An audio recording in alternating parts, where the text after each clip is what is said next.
You have the degrees on your wall. You have the promotions, the positive reviews, the track record, and the tangible proof of your competence. By every objective measure, you have earned your seat at the table. Yet, as you sit in the room, a cold knot of anxiety tightens in your stomach. You look around at your peers and think, if these people realized how clueless I actually am, they would fire me on the spot. You live in absolute terror of an imaginary moment of exposure.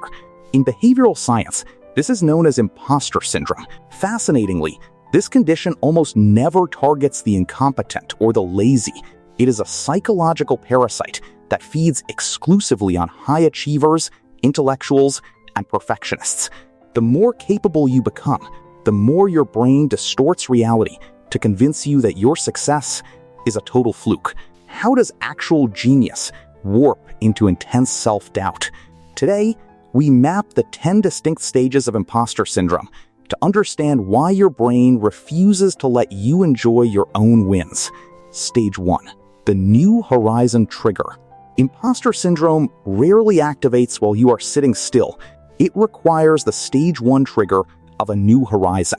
This is the exact moment you step out of your comfort zone and achieve a major milestone, landing a new job, starting a difficult degree, receiving a massive promotion, or entering a room populated by people you deeply admire. Instead of experiencing pride, your brain's threat detection network spikes. The sudden increase in expectations and responsibility throws your mind into defense mode. The gap between your internal doubts and your new external status creates immediate psychological friction, prompting your inner critic to scream, "You don't belong here. You got in by accident." Stage 2. The core distortion. To resolve this internal friction, the mind constructs Stage 2, the core distortion. Because your fragile self-image cannot absorb the fact that you are genuinely skilled, your brain aggressively rewrites history. It takes your hard work and attributes it entirely to external variables. You tell yourself, "I only got this job because the interviewer was in a great mood, they were desperate for applicants, or I was just in the right place at the right time." By labeling your success as a structural accident of luck, you protect your old identity from changing, setting the stage for perpetual anxiety. Stage 3. The over-preparation panic. With the fear of being unmasked running high, the individual enters the exhausting stage of over-preparation.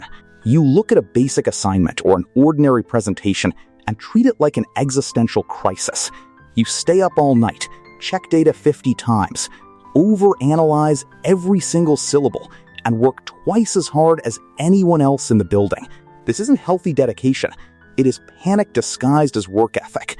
You are working at an unsustainable rate because you believe that if you give anything less than 200%, the illusion will crack and everyone will see your underlying incompetence. You burn your mental battery to maintain a defensive shield of absolute perfection.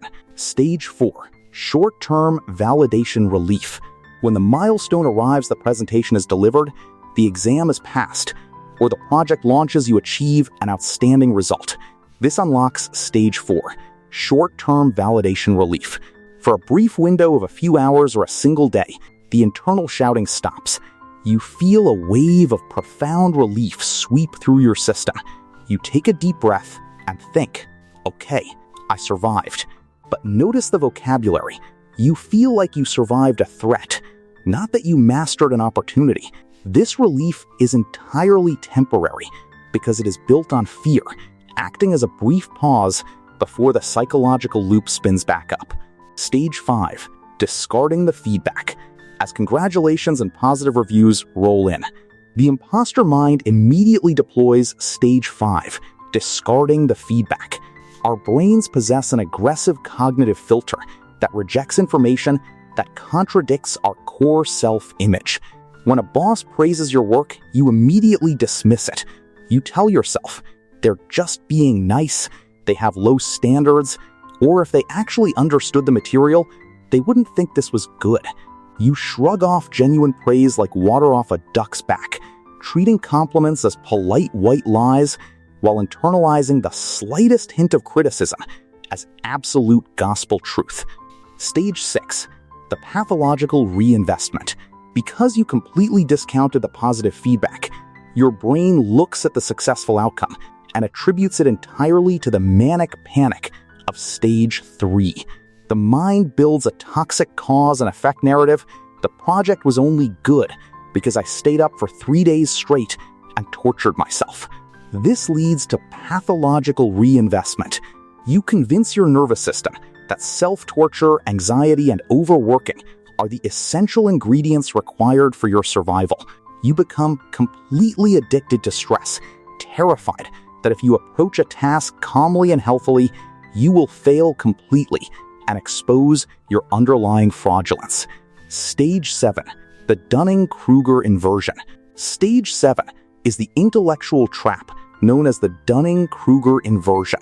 As you learn more about your field, read more books, and gain more experience, you become profoundly aware of the massive universe of information you don't know. You realize how deep the subject matter goes.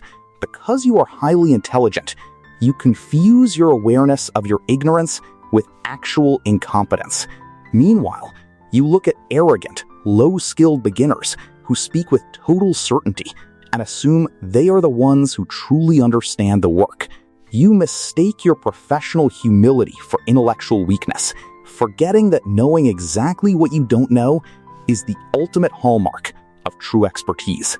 Stage 8. Hypercomparison and social splitting. With your self-doubt running hot, you enter stage 8, hypercomparison.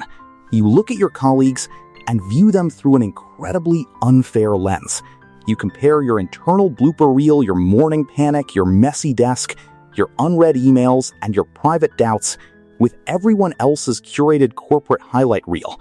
You assume everyone else is gliding through their day with absolute calm, clarity, and mastery. This social splitting creates a deep sense of professional isolation. You feel like a lone wolf undercover in a pack of true experts, completely unaware that almost every single person in that room is running the exact same software of internal panic inside their own skull. Stage 9. Somatic burnout. You cannot run a high-performance engine on emergency rocket fuel indefinitely. Stage 9 is the inevitable drop into somatic burnout. The chronic, daily stress of maintaining the illusion of competence eventually exhausts your physical biology. Your sleep quality collapses, you experience chronic mental fatigue, brain fog sets in, and your creativity dries up. When the burnout hits, your performance naturally dips. Your imposter mind pounces on this physical exhaustion, using it as concrete proof of your underlying incompetency. I told you that you couldn't hack it. Now the truth is finally coming out. Stage 10. Intellectual liberation, or permanent hiding. The final stage of imposter syndrome brings a definitive fork in the road: permanent hiding, or intellectual liberation. Many people choose to hide.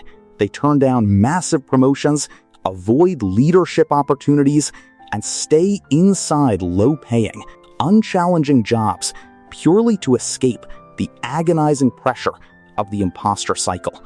But true liberation begins when you realize that feeling like an imposter is actually a structural proof of your growth.